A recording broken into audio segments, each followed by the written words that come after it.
समोर सादर करण्याचा प्रयत्न करतोय।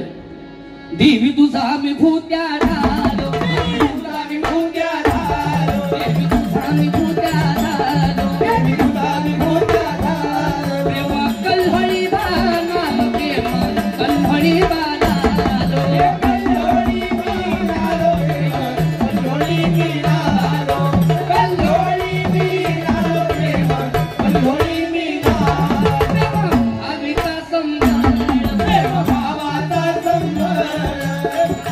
संबळ वाचतो याचं नाव आहे संबळ, म्हणजे सारखं बळ।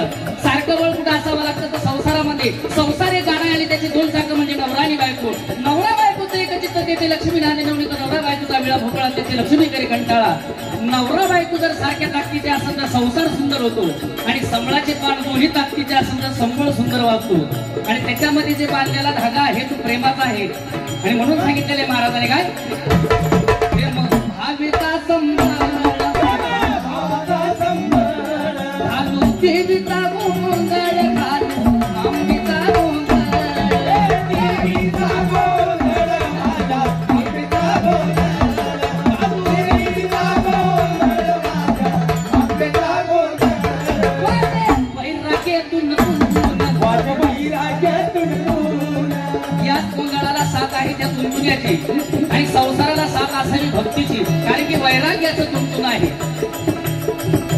प्रत्येकाच्या घरामध्ये देवारा असतो, ती भक्ती असली की त्या संसाराला सुख लागत, आणि ते तुंतुण्यात प्रमाणे असलं पाहिजे ती भक्ती।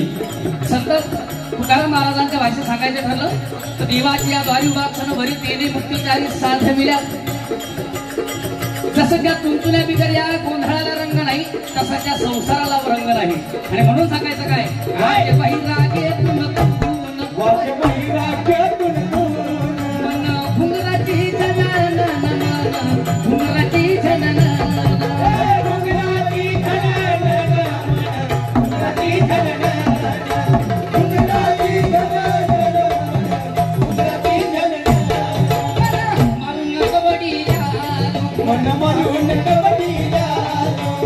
मन मारून कबड्डी घालायचं असते। संसारामध्ये सुद्धा मन मारून जगायचं असतं, कारण की मन साधन आहे। मन हे आगे विचारी नागे, मनच माणसाच्या शिलाचा नागे, मन मारून एवढी शिळ्या ताकाची गणित येते। मनाची जी स्वारी चालत आहे, मन कुठं नेऊन ठेवून ते सांगता येत नाही।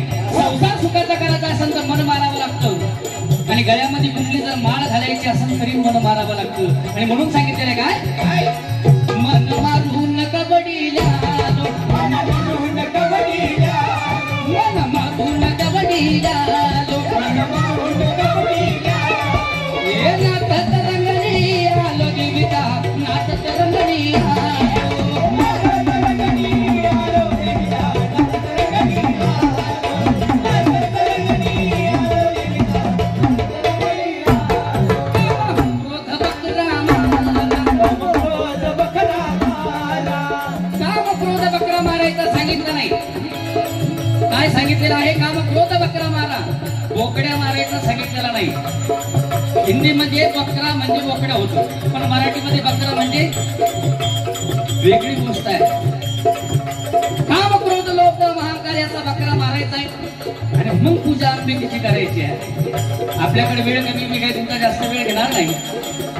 आणि मग महाराज म्हणतात काय आकाशाचा मंडप दिला, आकाशाचा मंडप दिला, आकाशाचा मंडप दिला, आकाशाचा मंडप दिला, आयुष्यात केलं तळा, आयुष्यात केलं तळा, आयुष्यात केलं तळा,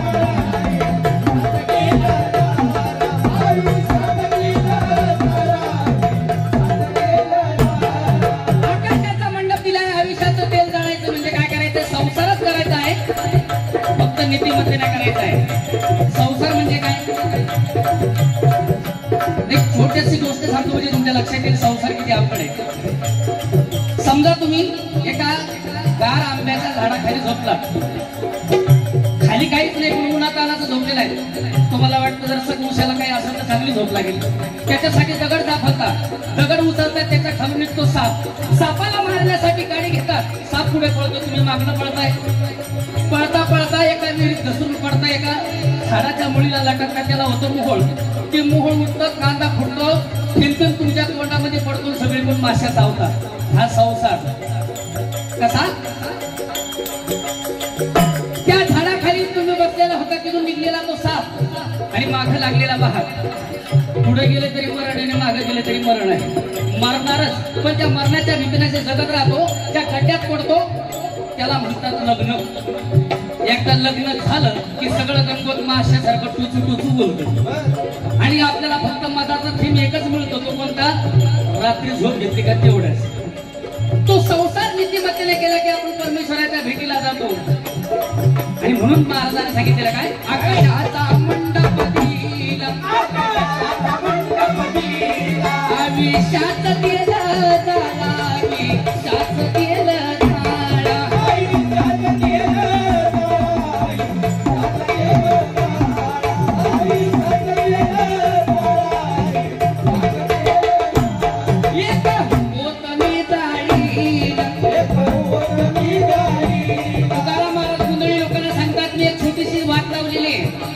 तुम्हाला हा पोत सर्व जगभर पसरवायचा आहे. एक पोत मी जाळीला, तुका आईचा भुजा झाला, तुका देवीचा भुजा झाला.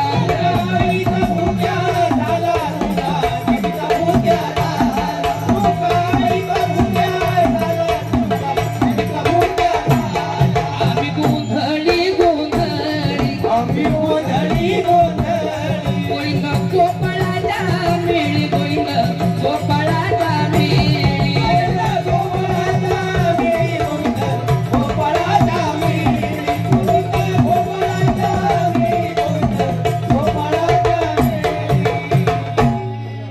गुरुसेवा पेन भंडारा ग्रुप नळदुर्ग यांच्याकडून 500 रुपये काटे साहेबांना. धन्यवाद. जयाताई काटे यांनी कृपया स्टेजवर यावे आणि परिवार यांचा सत्कार करण्यासाठी